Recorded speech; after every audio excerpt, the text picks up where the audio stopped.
Bienvenue dans cette émission consacrée au sport, à la culture et au droit. Vous savez que c'est bientôt les Jeux Olympiques, dont beaucoup d'épreuves se dérouleront dans les Yvelines. Et à cette occasion, bien, l'Université de Versailles-Saint-Quentin a organisé un colloque sur le thème du sport et du droit, avec des sujets absolument passionnants sur le sport et la sécurité, le sport et la religion, mais aussi les implications géopolitiques du sport. On va y revenir avec Anis Kobzinski. Bonjour. Bonjour. Vous êtes maître de conférence au droit privé à l'UVSQ. Vous étiez l'une des organisatrices de ce colloque qui a eu lieu au château de Versailles. Hein. C'est ça. Très chic. Le 11 janvier, tout à fait. Absolument. Éric Azabou, bonjour. Bonjour. Vous êtes professeur de médecine, vous êtes neurologue, l'UFR Simone Veil, et vous êtes aussi, alors vous êtes aussi à l'hôpital Raymond Poincaré, hein, si on veut prendre rendez-vous, je dis ça pour ça. Avec plaisir. Et vous êtes aussi chargé de mission pour les Jeux Olympiques et Paralympiques à l'Université de Versailles-Saint-Quentin. Alors vous nous expliquerez pourquoi l'université s'occupe de sport. Et Nathalie Wolf, bonjour. Bonjour Patrice. Vous êtes maître de conférence de droit public à l'Université de Versailles-Saint-Quentin, vice-doyen, et chargé de mission culture à l'université. Là aussi, la culture entre comme ça dans l'université, ou elle en sort aussi, parfois. Absolument. Et vous nous expliquerez les liens de la culture et du sport, justement. Et justement, peut-être avant d'aborder les thèmes que vous avez abordés dans le colloque, Éric Azabou, vous êtes donc chargé de mission pour les Jeux Olympiques. C'est vrai que c'est assez nouveau, au fond, que l'université s'occupe de sport, non ? Tout à fait, c'est pas si nouveau que ça. L'université a toujours s'est toujours intéressé au sport, mais là, avec l'avènement des JO, ça prend une autre proportion parce que, en dehors du fait que l'université, vu sa proximité avec les étudiants et ses missions d'enseignement, de transmission, l'université a assez rapidement identifié un positionnement qui lui permet même de faire circuler un peu plus les valeurs du sport auprès des jeunes. Mm-hmm. Surtout que, comme vous le savez, après le confinement, la crise sanitaire, même le taux de sédentarité des étudiants qui était déjà élevé, mais c'est accru encore. Et donc, c'est vraiment l'occasion de remettre la place du sport dans l'université pour motiver les étudiants à la pratique sportive pour à la fois leur santé, mais aussi la réussite, parce que vous savez, le sport, c'est aussi un vecteur de la réussite. C'est vrai que les liens du sport et de la santé, ils sont très forts, au fond. Tout à fait. En fait, on n'y pense pas au quotidien, mais en réalité, les politiques de santé du sport sont des politiques de santé. Oui. Tout à fait. Et le fait de faire régulièrement une pratique sportive entretient la santé au quotidien et aussi dans le long terme. Alors, dans votre mission de chargé de mission, justement, des sports pour l'université, vous allez organiser le 30 janvier prochain une journée qui s'appelle Tous au Vélodrome.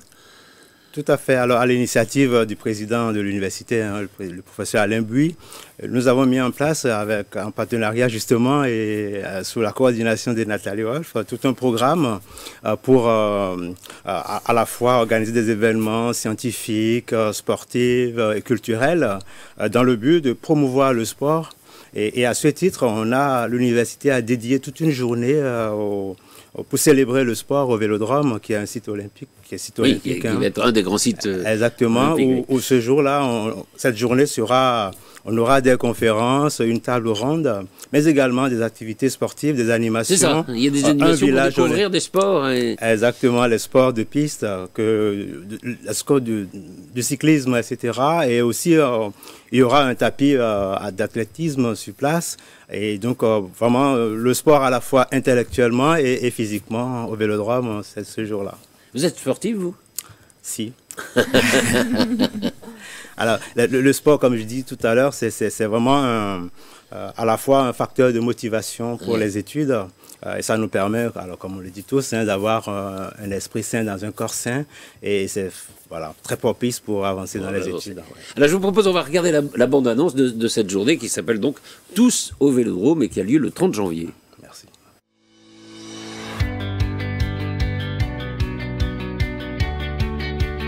Dans la perspective des Jeux Olympiques Paralympiques 2024, l'Université de Versailles-Saint-Quentin-en-Yvelines prend toute sa part dans cette mobilisation et organise notamment le 30 janvier 2024, ici même au Vélodrome, national de Saint-Quentin en Yvelines, une journée intitulée « Tous au Vélodrome avec l'UVSQ ». Cette journée se veut une célébration du sport et se veut une journée festive. Nous invitons tous les étudiants, les personnels à nous rejoindre ici au Vélodrome. Au programme, il y aura dans la matinée un symposium intitulé « Symposium Sport Santé des étudiants » où il y aura des conférences, une table ronde avec pour but de mettre en avant les différentes politiques qui sont en cours actuellement pour inciter les étudiants à la pratique sportive dans l'intérêt de leur santé et aussi de leur réussite.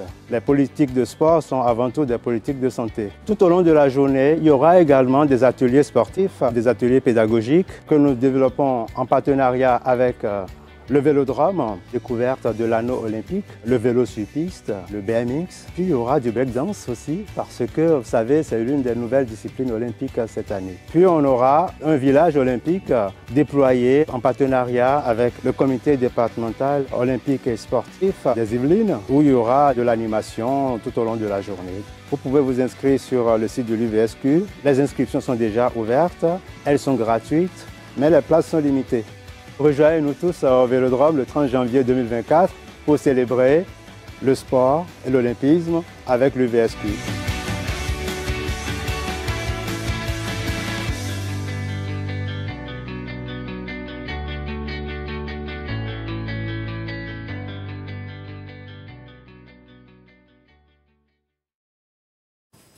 Alors, Eric Azabou, il reste encore des places? On peut s'inscrire encore? On peut s'inscrire encore. D'accord. Ouais, il reste encore des places. Alors, vous voyez, le Vélodrome, il est assez grand. Oui. Alors, pour les activités sur piste, c'est un peu réglementé, donc il faut s'inscrire. Les premiers inscrits seront les premiers servis, mais il y a quand même suffisamment de place pour accueillir oui, tous ceux qui voudraient venir. Oui, ça vaut le coup d'essayer de voir comment, parce que c'est impressionnant, Très impressionnant de rouler sur cette piste. Très impressionnant. C'est une expérience à... Je l'ai déjà fait, non, je l'ai fait en virtuel. Ce qui était assez amusant aussi. Mais bon, j'étais nul.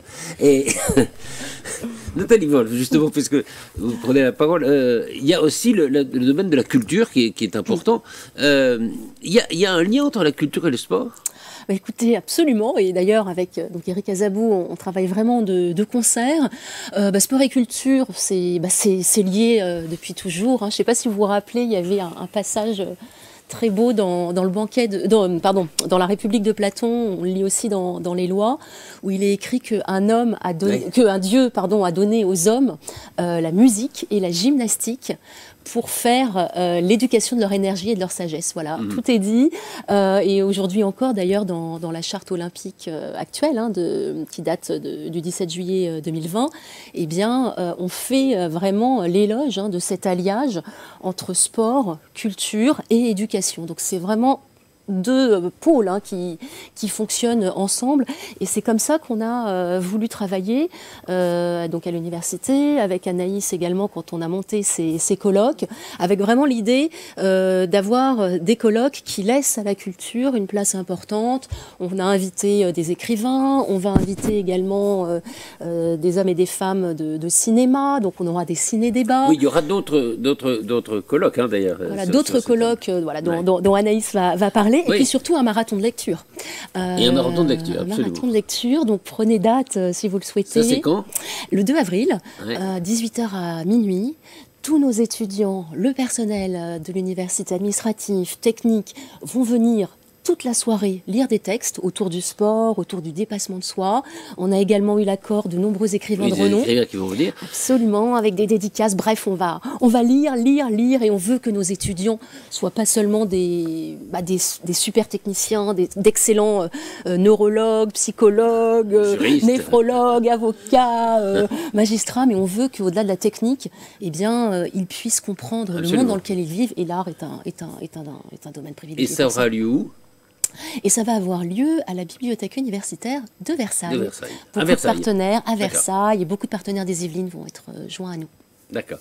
Anaïs Kopinski, revenons à ce colloque. Comment est née l'idée justement de faire un colloque sur le sport et le droit? Alors, l'idée m'a été donnée par les Jeux Olympiques qui vont être organisés cette année. Je me suis dit que c'était l'occasion de travailler sur cet objet qui est le sport. Et donc, j'ai voulu monter tout un cycle de colloques qui permettent vraiment d'embrasser toutes les dimensions du droit dans lesquelles le sport est un objet en fait juridique.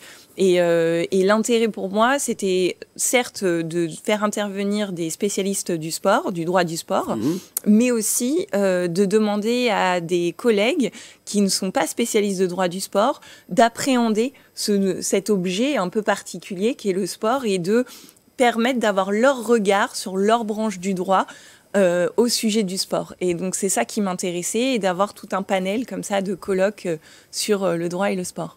Alors, il y avait plusieurs thèmes qui étaient abordés dans ce colloque. On va en feuilleter quelques-uns. Et on va peut-être commencer par l'un des premiers thèmes auquel vous participiez notamment, qui s'appelle Sport et inégalité.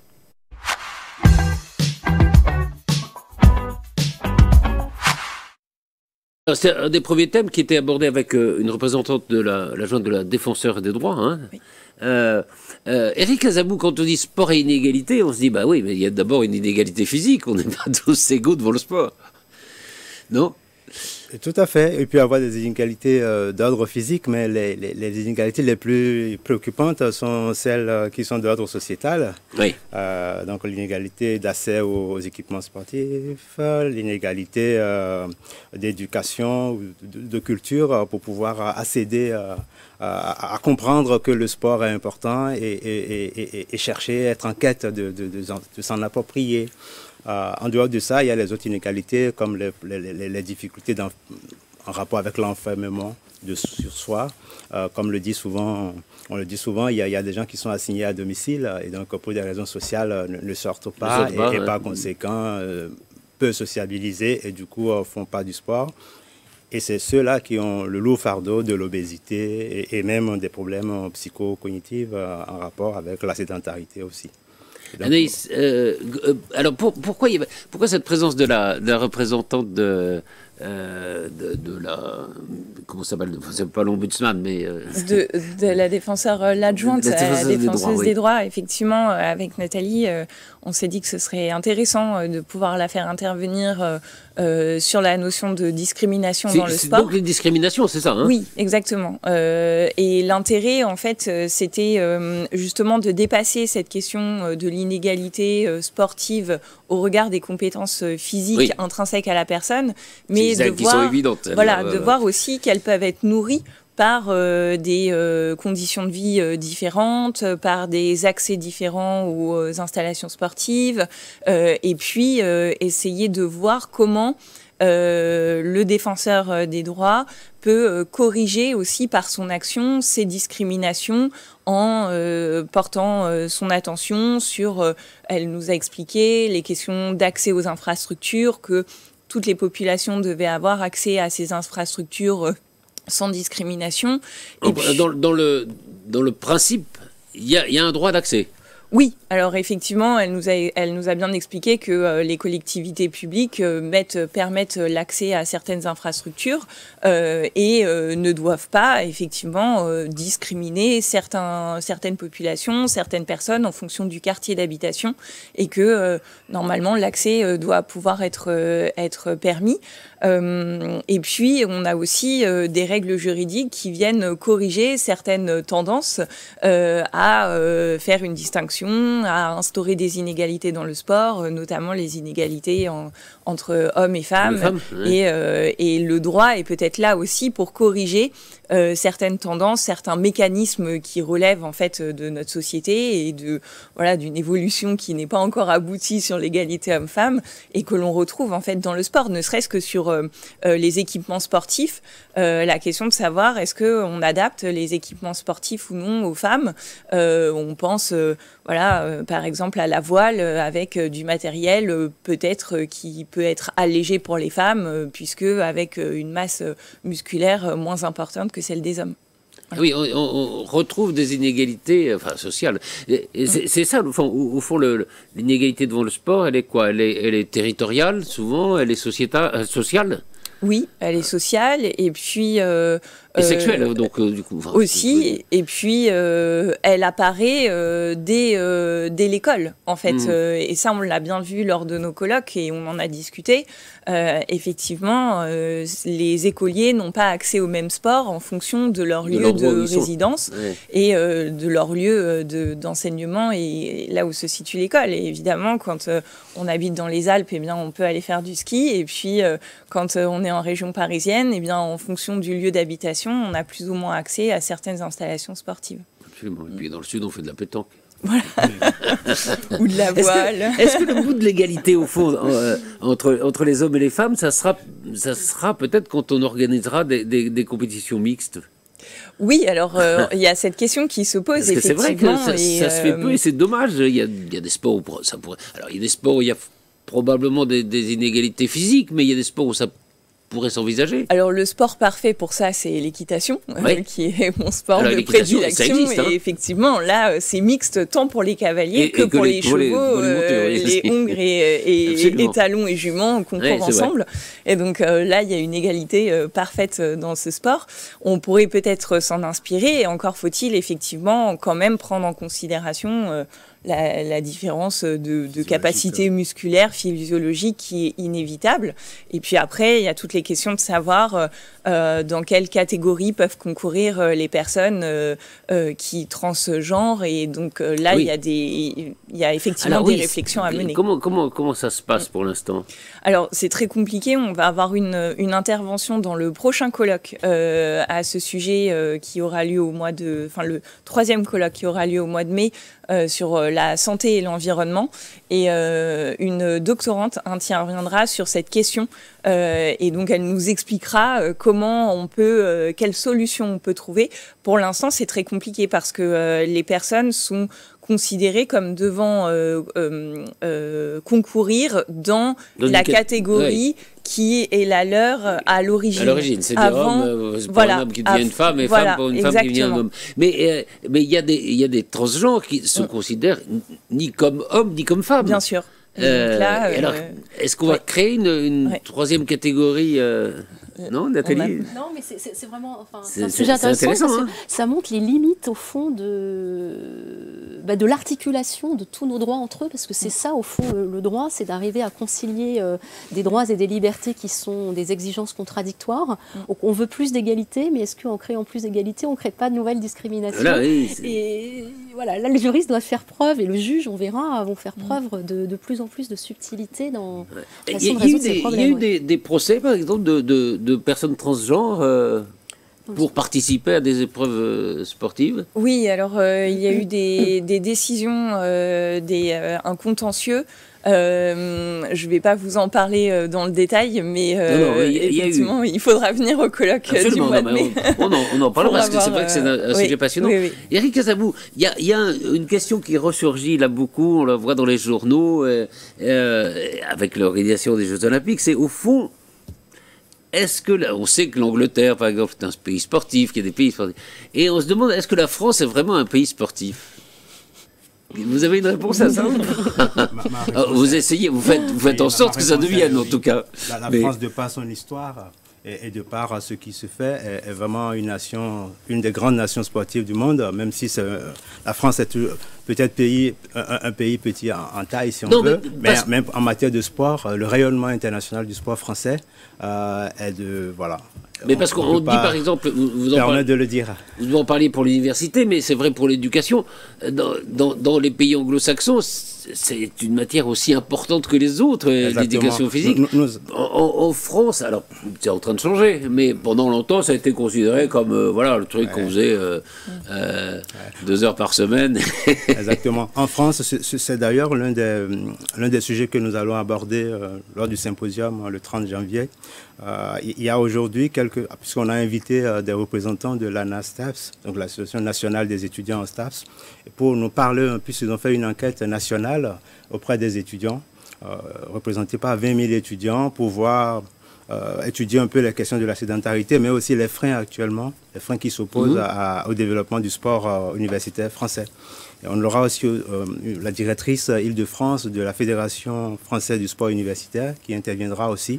L'objectif étant de mettre un peu en avant ces freins-là que nous avons et principalement, en dehors de la motivation des étudiants, les freins sont aussi au niveau des structures de l'université. Comment dédier du temps à la pratique sportive de façon bien claire, comment créer des unités d'enseignement du sport et avec, de façon incitative pour que les étudiants puissent s'approprier. Il y a les équipements, mais aussi il faudra en face des équipements l'état d'esprit, le changement des mentalités. J'ai une interview de Florent Madoudou, je crois qu'il est une triple médaillé olympique. Il dit on n'est pas du tout un pays de sport. Il dit ils ont réduit à 2 les heures de cours de PS. On ne peut pas dire qu'on peut être la meilleure nation en mettant ces moyens-là, c'est pas possible. On a de très bons talents, mais on n'a pas les infrastructures, quoi. Ouais. Je suis à moitié d'accord avec lui, mais effectivement, il est dans son rôle. On est à un moment où il faut faire bouger les choses. Donc, il faut. Voilà. Là, il a fait une déclaration, je pense, sur le coup de colère pour dire qu'il y a matière de se bouger au niveau institutionnel pour donner un peu plus de temps au sport et aussi plus de moyens au sport à l'université, mais aussi simplement dans la population. Mais c'est vrai que même quand on regarde le football, les supporters, c'est pas tout à fait la même chose en France. Dans les pays anglo-saxons, il y a quand même des différences. Hein.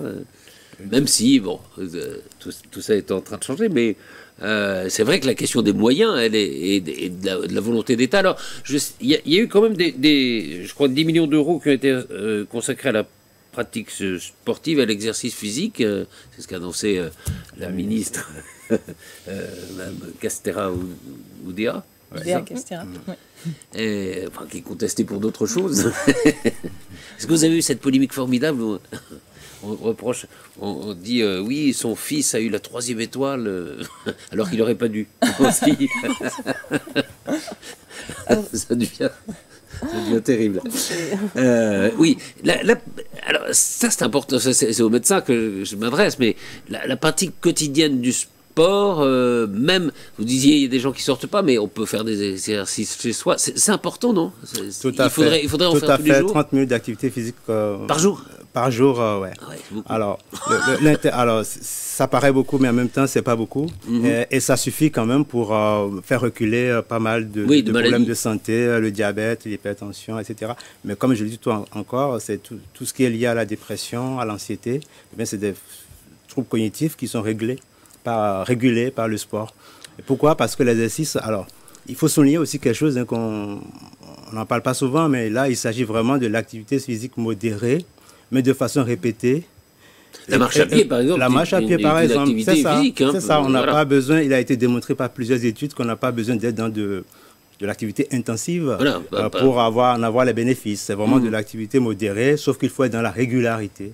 Il faut faire rentrer ça dans la routine quotidienne et la pratiquer tous les jours. Et c'est en ça que le sport rejoint l'apprentissage, rejoint la pédagogie telle qu'on l'explique, c'est-à-dire la répétition produit l'effet à long terme. C'est ça. Il faut faire de la... Il ne faut pas faire un truc et puis ne pas faire un truc intensif pendant une semaine puis après plus rien derrière. Ça, c'est pas l'effet. Il faut mieux faire... Il faut faire tous les jours ce qu'on peut, mais bien le faire et le faire quotidiennement. Et dans la durée, mais ça régule tout. La marche, c'est pourquoi on conseille maintenant d'aller prendre son métro en allant à pied, laisser les trottinettes, marcher. Voilà. Il y a le développement du vélo qui est pas mal. Il y a le vélo aussi, tout à fait. Le vélo.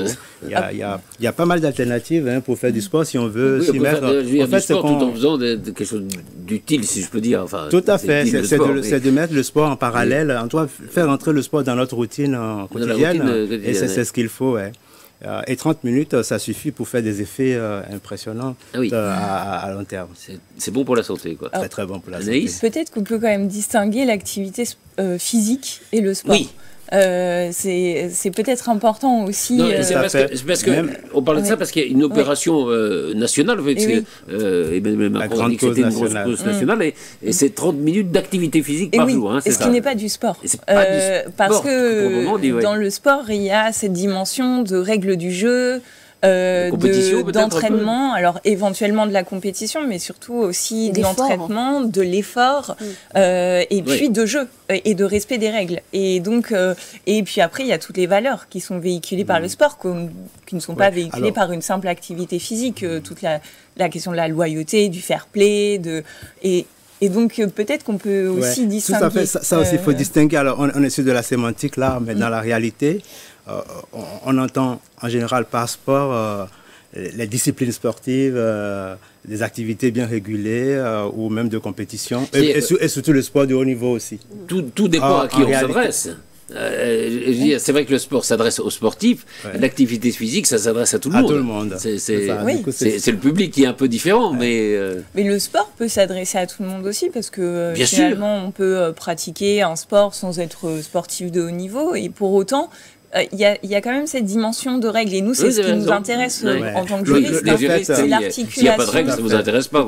C'est l'articulation entre les règles du jeu et les règles du droit, et tout ça, c'est aussi très intéressant pour nous juristes. Et donc, mais là, ce qui est intéressant aussi, c'est que par sport, le fait de s'inscrire dans un club de sport, dans une fédération, c'est que ça permet d'instaurer une règle.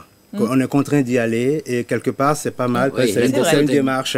Mais en dehors de c'est ça. En dehors de ça, dans notre vie de tous les jours, nous pouvons faire de l'activité physique sportive sans avoir besoin de l'aide de personne. La course à pied, la marche, voilà. Et, le but, c'est de tout faire pour instaurer quand même dans sa vie cette activité-là et la faire régulièrement.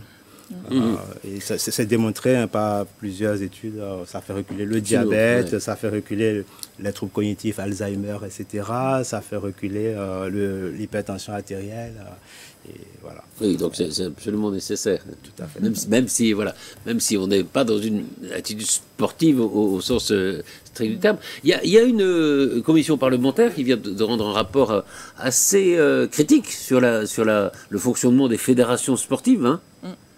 Oui, ce sera un thème aussi ce sera un thème aussi d'étude. Oui. Alors ça, ce sera pour le prochain colloque qui aura lieu le 26 avril à Versailles aussi, mais pas au château, du côté de la mairie cette fois, et qui aura pour thème sport et activité économique. Et effectivement, on aura une présentation sur le fonctionnement des fédérations sportives, la question de comment les fédérations sportives organisent en fait la pratique de leur sport, et l'incidence en fait du management des fédérations sportives sur l'entraînement des sportifs. On a des sportifs qui se sont exprimés là-dessus, notamment Tsonga pour le tennis a largement critiqué la manière dont la fédération française fonctionne et entraîne ses sportifs. Il y a souvent un entre-soi dans les fédérations, c'est-à-dire, et on a vu aussi quand il y a eu enfin dans le patinage artistique, quand il y a eu des dirigeants qui étaient accusés d'avoir d'attouchement sexuel sur des... il y a eu des protections terribles, ils étaient tous protégés parce qu'il y avait un entre-soi, quoi. Oui, alors là, on dépasse effectivement le simple entraînement, et effectivement, il y a aussi cette question du silence qu'on retrouve dans d'autres domaines, mais là, ce silence-là, effectivement, qu'il faut briser pour protéger les sportives et les sportifs de leurs entraîneurs, de tout le staff autour qui peut avoir une emprise, notamment sur les plus jeunes. Et ça, c'est vraiment en train de changer, c'est vrai. Oui. Alors, Nathalie, vous vouliez ajouter quelque chose sur les règles? Parce qu'on va peut-être passer au thème un thème qui vous est cher. Oui. C'est justement le sport et la religion.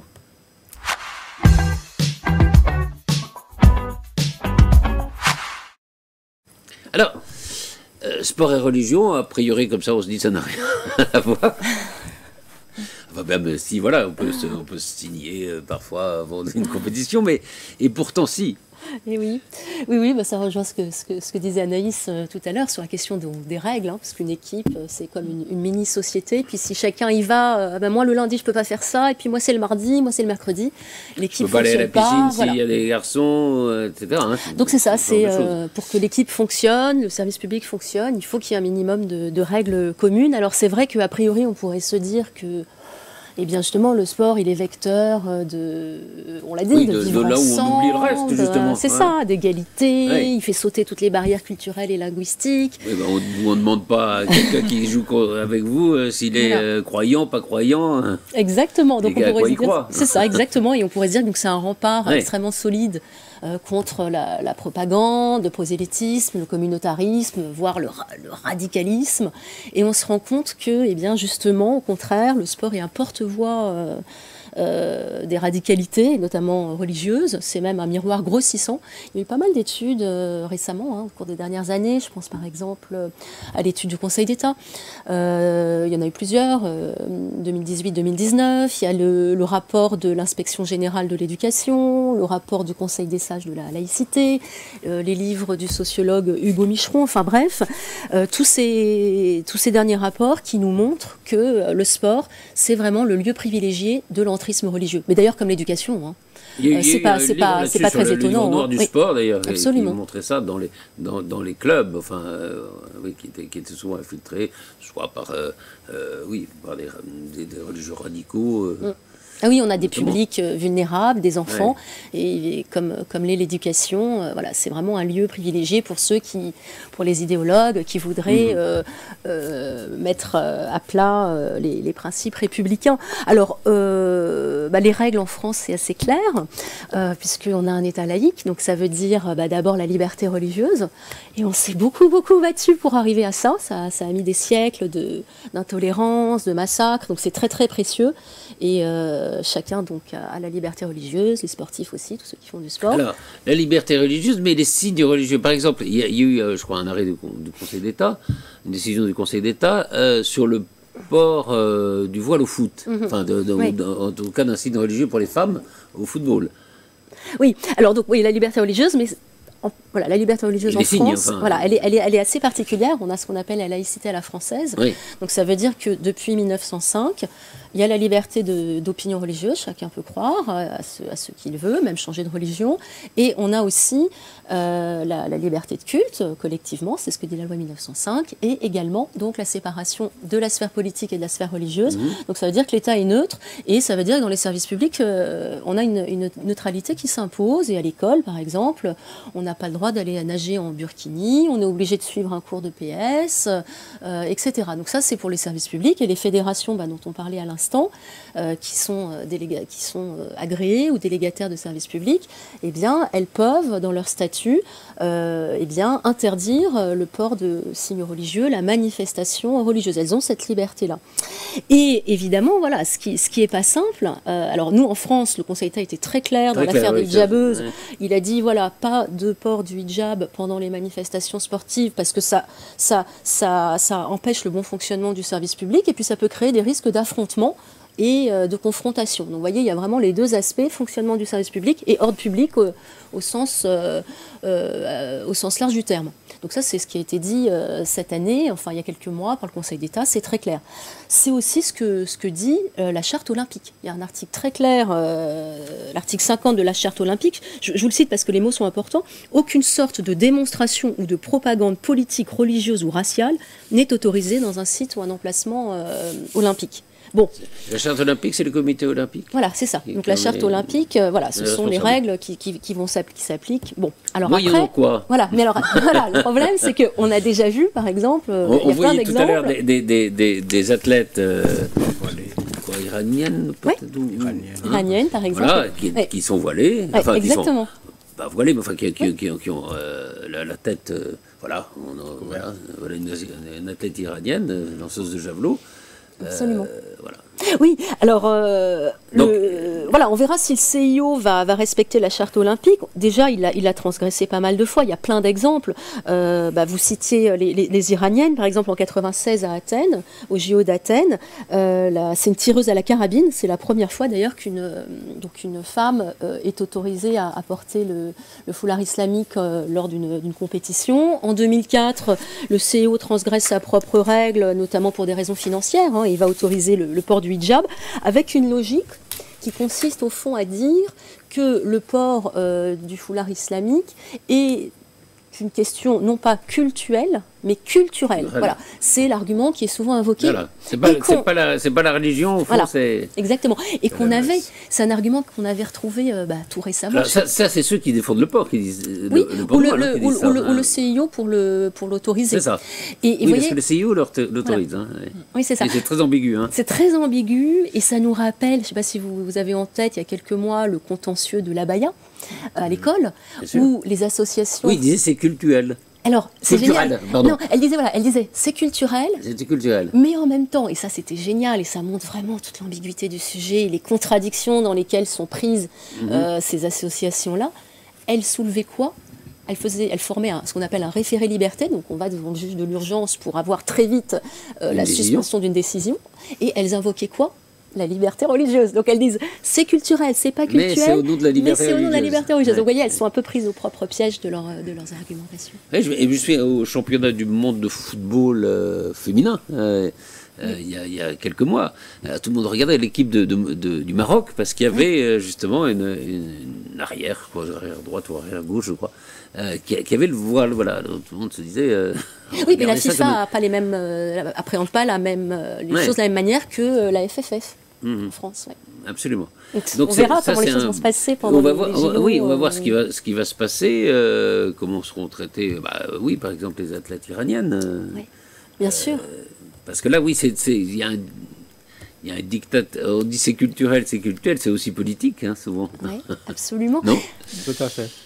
Tout à fait, parce que là, ça touche à quelque chose où, imaginez, chaque pays a ses lois, mais quand on tombe dans le domaine de l'olympisme et du sport international, eh bien, il faut des règles qui s'appliquent à différents pays où il y a différentes législations et différentes cultures religieuses, etc. Absolument. Et la charte est là pour donner un cadre. Mais on voit bien que c'est... Oui, il y a des compromissions, quoi, des compromis. Exactement. Je ne sais pas si des compromis ou des compromissions, chacun peut juger comme ça après, mais en effet, la charte n'est pas totalement respectée au nom des identités nationales. Nationales, c'est ça. Oui, absolument. Et dans un autre domaine, même si on n'est pas dans le sport, je pensais là récemment à je ne sais pas si vous vous rappelez, c'était en 2019 à Moscou, lors du championnat d'échecs. Il y avait eu cette femme iranienne, puisqu'on parle des femmes iraniennes, Miltra Ejazipour. Elle a fait sa compétition d'échecs, donc championne iranienne. Elle a fait sa compétition d'échecs en retirant son voile. Oui. Islamique, sauf qu'elle n'a pas pu ensuite retourner en Iran, donc elle est exilée en France. Elle vient d'avoir la nationalité française, là, il y a quelques mois, j'ai vu ça. Et évidemment, elle ne peut pas retourner dans son pays, sinon elle risque sa vie. Donc c'est intéressant de voir aussi la question des voiles. Iranienne qui avait retiré son voile. Voilà. Oui, c'était avant Masha Amini. Oui, c'était un petit peu avant. Ouais. Absolument. Anaïs, vous voulez ajouter quelque chose sur ce thème, non ? Je pense qu'on a bien fait le tour, effectivement. Oui, parce qu'il y a beaucoup de thèmes, alors on n'est pas obligé d'aller... mais il y a un thème qui est très intéressant, je trouve, c'est le sport et la sécurité. On va vous parler beaucoup pour les JO. Oui.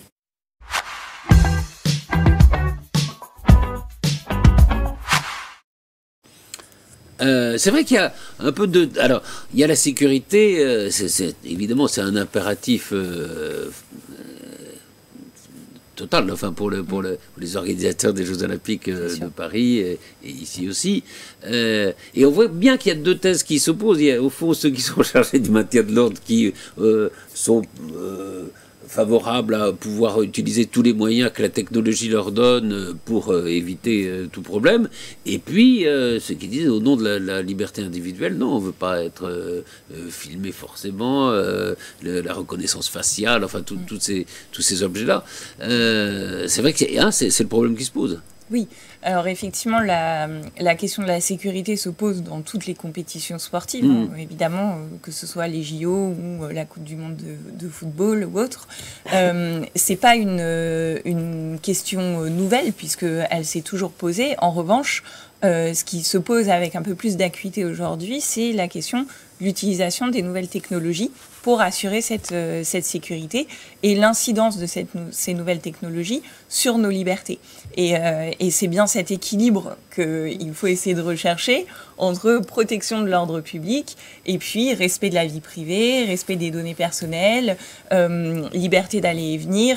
Et donc cet équilibre-là, effectivement, il n'est pas évident à trouver, surtout quand on organise une compétition mondiale qui réunit autant de personnes pendant si peu de jours finalement. Donc avec sur des territoires différents, à des endroits différents. Et ça, c'est vrai que c'est très complexe.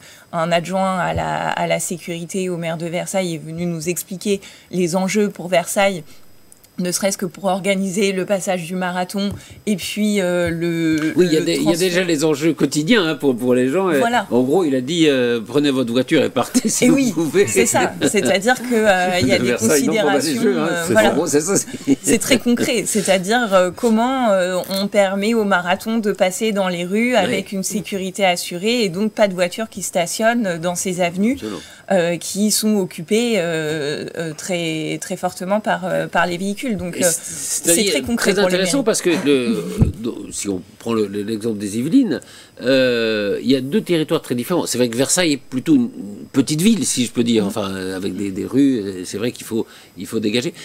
Saint-Quentin, c'est un peu un problème probablement un peu différent. Je veux dire, il y a plus de voies d'accès, de choses comme ça. Oui. Le Vélodrome n'est pas au milieu d'une vieille ville, si je peux dire. Et puis c'est localisé, c'est-à-dire qu'il y a un bâtiment précis dans lequel les personnes vont se rendre. Là, le passage du marathon, le passage du marathon, on ne peut pas le faire. Il faut enlever les voitures.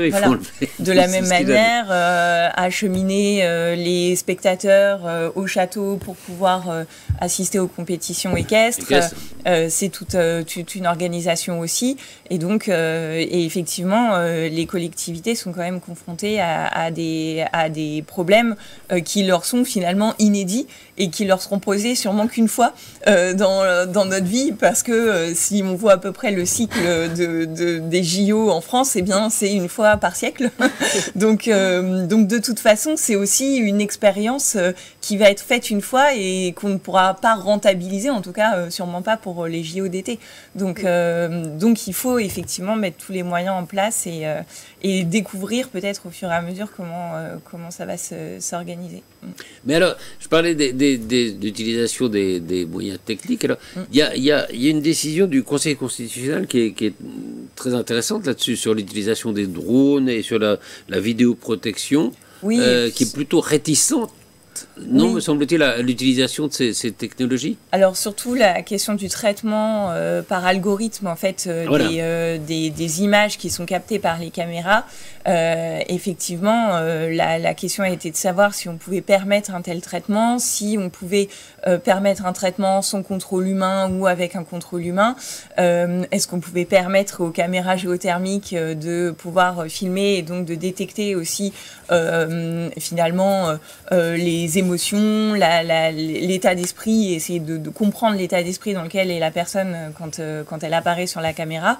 Et donc il y a aussi des enjeux qui se présentent grâce à de nouvelles technologies et la crainte, effectivement, c'est de se dire que si on a investi dans des outils tels que ceux-là, même si on nous promet que ce sera, si on nous promet que ce sera utilisé juste ponctuellement parce qu'il y a des enjeux très spécifiques de sécurité pour les JO qu'on comprend parfaitement, le risque c'est effectivement de pérenniser ce type d'usage. Donc le Conseil constitutionnel a pris une décision qui est aussi de limiter l'utilisation et le traitement par algorithme des images qui seront captées pendant les Jeux Olympiques.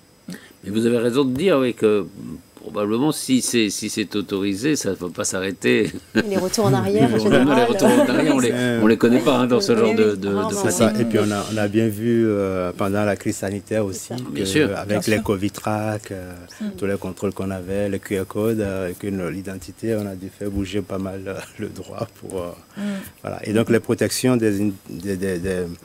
les protections individuelles posent problème actuellement. Et avec les JO, ça va continuer à s'élargir. Nathalie, c'est vrai que c'est un problème qui ressurgit. Il a raison, hein, c'est vrai que le Covid a fait ressurgir cette question du contrôle d'un côté, de la liberté individuelle de l'autre. Et j'ai l'impression que c'est quelque chose peut-être auquel on ne pensait pas trop jusqu'à présent, qui redevient un problème essentiel. Oui, absolument. Hein, c'est ce qu'a montré Eric.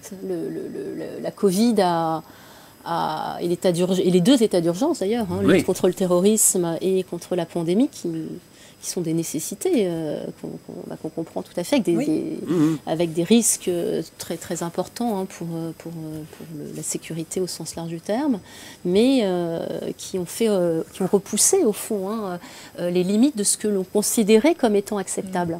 Et c'est ça aussi.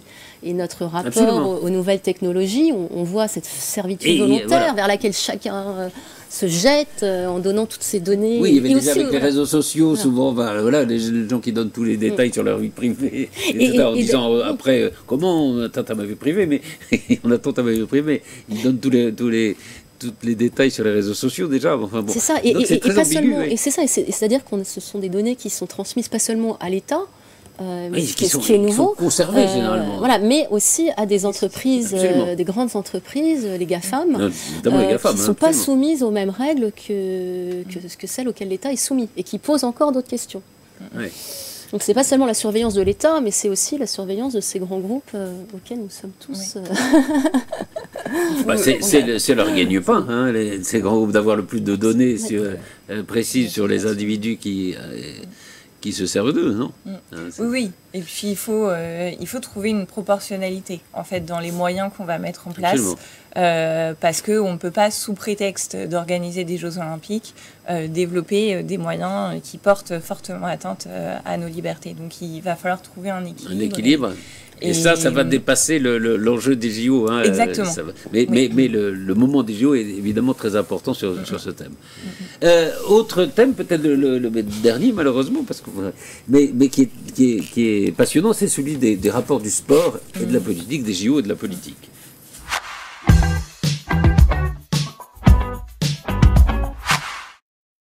Oui, c'est la question géopolitique.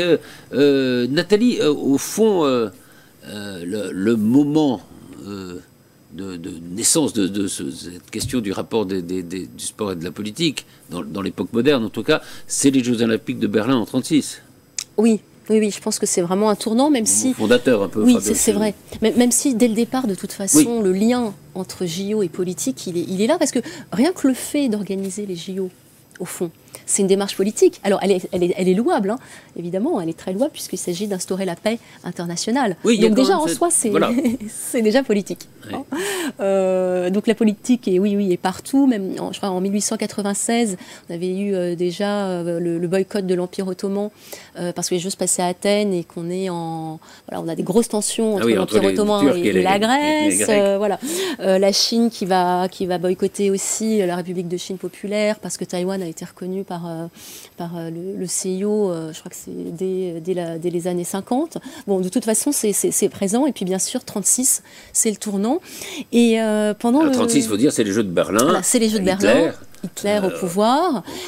Et évidemment, il y a des débats, hein, dans les pays, et vous avez le livre de Pierre Assouline qui s'appelle Le Nageur, et Pierre Assouline raconte qu'en France, par exemple, il y a eu un débat, est-ce qu'il faut participer ou pas aux Jeux Olympiques, et il y a un jeune député qui se lève, qui a 25 ans, et qui dit non, il ne faut pas...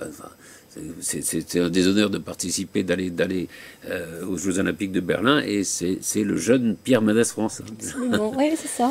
Mais c'est le seul. Et c'est le seul. C'est le seul. C'est vrai que la question du boycott, elle se pose tout de suite, hein, très vite, mais finalement, il y a très peu de boycott en réalité de ces Jeux. Il y a peu de boycott, et il y a même cette histoire incroyable, c'est que la délégation américaine, les deux premiers sprinteurs de la délégation américaine sont des Juifs. Hitler dit pas question que des Juifs participent aux JO et puissent gagner une médaille d'or, et les Américains acceptent. Les Américains acceptent, et c'est comme ça que le fameux Jesse Owens vient remplacer l'un des deux juifs qu'on a prié de ne pas participer et va devenir aussi célèbre. Aussi célèbre, oui. Ouais, ouais. Et d'ailleurs, c'est une sorte de clin d'œil de l'histoire, puisque c'est un athlète noir qui remplace un athlète Voilà, juif, c'est ça. Ce qui pour Hitler est une sorte d'humiliation absolue. Hein. Absolument. D'ailleurs, il part du stade dans la victoire de When, il ne remettra plus les pieds. Enfin, donc là, c'est l'élément fondateur. Oui, pardon, Eric. Comment dire l'ironie du sort? Oui. Ça. Ouais. Alors que Assouline l'explique bien. En fait, il faut même pas attention à ça. Puisqu'ils veulent pas des deux premiers, on prend les deux qui ont le temps d'après. C'est pas du tout un calcul. Il veut pas d'athlète juif, on va lui mettre des athlètes noirs. Non, pas du tout. C'est même pas un calcul politique. C'est juste un calcul sportif, quand même. Incroyable. Et c'est vrai que Pierre Assouline le montre très bien parce qu'il a écrit un livre dont on a parlé la dernière fois, puisque Pierre Assouline a pu participer à notre colloque, on a pu l'interviewer, et il a écrit cette histoire qui est passionnante du nageur très célèbre qui s'appelle Alfred Nakache. Alfred Nakache, c'est donc un champion de natation français, il gagne donc championnat de France, Europe, il devient recordman du monde, c'est un spécialiste de la nage papillon, brasse papillon, pardon. Et alors, il a participé au JO de 36, ouais. 36. Il y va. Il a été, pour faire vite, il a été déporté ensuite à Auschwitz, dénoncé probablement par un autre nageur qui était collaborateur. Et il va reparticiper, c'est là qu'il y a une sorte de force incroyable, il va reparticiper aux Jeux Olympiques suivants. Oui, parce qu'il réussit, il fait partie des très rares escapés, il a même fait la marche de la mort, et il réussit à faire partie des rares escapés d'Auschwitz-Buchenwald, alors que sa femme et sa fille... Et le livre est passionnant justement sur cette période de l'avant-guerre et de la guerre, évidemment, et des camps de la mort, mais et justement du rapport du sport avec cette politique-là à ce moment-là. Oui, c'est ça. C'est vrai que Pierre Assouline montre très bien ça, cette période de l'occupation, et à travers le sport, il nous montre comment sport et politique sont absolument ont des liens indéfectibles et qu'on va retrouver plus tard, en 68 à Mexico. On va retrouver, pendant la guerre froide. Pendant la guerre froide. C'est là qu'il y a des boycotts. En gros, quand c'est aux États-Unis, les Russes boycottent, et quand c'est en Russie, les Américains n'y vont pas. En gros, c'est ça. Mais et puis après ça, alors on a tendance à penser que ça se calme une fois la chute du mur de Berlin et la fin du communisme. C'est pas tout à fait le cas. Non, on va avoir en 68 les deux athlètes noirs qui vont lever le poing au moment de recevoir les médailles, et qui d'ailleurs, pour lutter contre, et dénoncer la ségrégation raciale aux États-Unis, qui d'ailleurs seront sanctionnés. D'ailleurs, ils seront évincés ensuite des Jeux pour ne pas avoir respecté ce dont on parlait tout à l'heure, le principe de neutralité révolutionnaire. Tout à fait. On trouve encore des tentatives d'ailleurs de boycott, mais en réalité, je pense par exemple à la dernière Coupe du Monde de football, on avait eu plus ou moins les Norvégiens, si je ne me trompe pas, je ne me connais pas très bien en foot, mais qui étaient déjà plus qualifiés, qui avaient tenté de... Il y avait les questions de l'homosexualité qui étaient au Qatar, avec des discours très, très homophobes de dirigeants qatariens.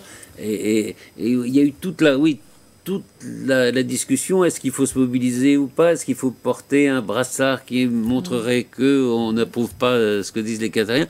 Finalement, on n'a pas fait grand-chose. Les velléités ont très vite été mises à leur place.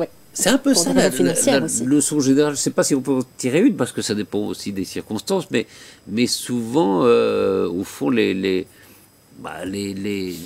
dictatures ou les pouvoirs forts s'en sortent plutôt bien, non, face au sport. Vous ne trouvez pas ? Il y a un culte de toute façon du corps et de la puissance dans les dictatures, dans les États. Mais la mobilisation contre eux se fait relativement peu, sauf dans les cas de boycott proprement dit. Mais... Oui, après on peut comprendre aussi que les sportifs, certes, sont ambassadeurs de leur pays lorsqu'ils se déplacent pour une compétition, mais ce sont des ambassadeurs sportifs et non pas des ambassadeurs politiques. Et donc on peut comprendre qu'il n'ait pas forcément envie d'être soumis à des considérations politiques et de devoir porter une parole qui n'est peut-être pas la leur, mais pour autant, ils n'ont peut-être pas la liberté de s'exprimer. Et donc, le retour au pays peut être un peu difficile. On pense à l'Ukraine et la Russie, bien sûr. Évidemment. Alors là, l'Ukraine avait menacé de boycotter si jamais la Russie était invitée. On a trouvé une solution qui est un peu... c'est ça, avec le drapeau. Moyenne, puisque les athlètes russes pourront venir, mais sans se battre sous le drapeau russe, enfin, d'une façon neutre. Bon. C'est vrai que c'est cool, mais c'est parce que c'est le problème que vous posez. C'est-à-dire que est-ce qu'on doit s'en prendre aux sportifs pour faire payer la politique de l'État auquel ils appartiennent. C'est ça. Après, il faut peut-être distinguer les sportifs qui ont soutenu ouvertement leurs dirigeants. Et on a vu des sportifs, notamment en Formule 1, sanctionnés et écartés pour cela. Et puis les sportifs qui, eux, ne se sont pas exprimés et qui s'entraînent aussi, parce qu'il faut bien comprendre que cette compétition-là, elle a lieu tous les 4 ans. C'est un objectif de toute une vie. C'est une vie. Et donc, on ne participe à des JO que 2-3 fois dans sa vie de sportif. Et donc, encore, voilà, après, ça dépend des sports, mais effectivement, c'est quand même important de comprendre que c'est un objectif dans une vie. Éric Zabou ? Toute l'ambiguïté réside dans le fait qu'on participe en général aux compétitions internationales, parfois pour chaque pays, dans une démarche aussi patriotique parfois. Il y a certains États, l'athlète étant représenté sous son drapeau, il y a toujours un aspect de patriotisme nationaliste, oui. Exactement, qui prend part à ce truc-là et qui fait que entre ce que représente l'athlète lui-même et son État, eh bien, il y a un flou. Il y a un flou, on va bien le voir avec les athlètes israéliens, parce que il y a des pays qui risquent de boycotter s'il n'y a jamais un match contre de foot, je sais pas, peu importe, contre l'équipe israélienne. Mais ils ont été boycottés de toute façon depuis tout le temps, les Israéliens, par certains pays, par certains joueurs ou pays, avant même la guerre du mois d'octobre. On voit récemment des joueurs refuser de rencontrer des footballeurs israéliens. Non, mais ça va être un des aspects qu'il va falloir observer, évidemment. Et là encore, oui, c'est le lien entre la politique et le sport, oui. C'est vrai que, oui, on pourrait dire qu'il y a deux ambitions différentes. Il y a l'ambition du sportif que vous dites, c'est-à-dire, c'est l'épreuve de leur vie. Et puis, l'ambition nationaliste des dirigeants, qui est de récupérer pour l'image de leur pays. Exactement. Et les pays comme la Chine, les États-Unis. Et la Chine, bien sûr. C'est beaucoup de ça. Moi qui ai vécu quelques années en Chine, on voit bien que c'est une affaire nationale quand ce genre de compétition. Ah oui. Ouais.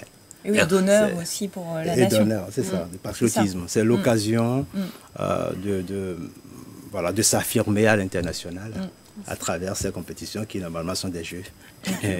On l'a vu par le passé avec les nageuses des pays de l'Est, qui étaient alors pour le coup dopé, on peut dire ça, dopé, pas dopé, mais il y avait prêt à tout, et voilà. Pour gagner, parce que c'était l'image de leur pays qui était derrière. Oui, une pression aussi sûrement des dirigeants pour ramener des médailles et sûrement justifier aussi certaines politiques dans certains pays. On sait qu'en Chine, il y a une politique très forte sur c'est un outil de communication. De développement des infrastructures, etc. Et puis c'est sûr qu'eux, ils ne font pas que 2 heures de sport par jour à l'école. Enfin, par semaine à l'école. Le PS est un peu mieux représenté. Voilà. Non. Merci beaucoup, merci à tous les trois. Suite, alors, 30 janvier, tous au Vélodrome. Tout à fait. Et puis le prochain colloque. Alors Anaïs. le prochain colloque le 26 avril, le vendredi, donc à Versailles, du côté de la mairie. Et puis les 2 autres, donc ce colloque-là, ce sera sur les activités économiques. Et puis les 2 autres sur la santé et l'environnement. Et le dernier au mois de juin qui aura lieu sûrement, on l'espère, à Paris. Et qui portera sur les normes et la justice. Voilà. Juste avant les Jeux. Voilà, juste avant le marathon de lecture. Et le marathon. Venez lire, la lecture, notre souffle. Voilà. Quelle date 2 avril, 18h, minuit. Ben voilà. On vous attend pour lire, Patrice. Absolument. Il se passe toujours quelque chose à l'université. Et en dehors des murs de l'université même. Merci à tous les 3. Merci beaucoup. Patrice.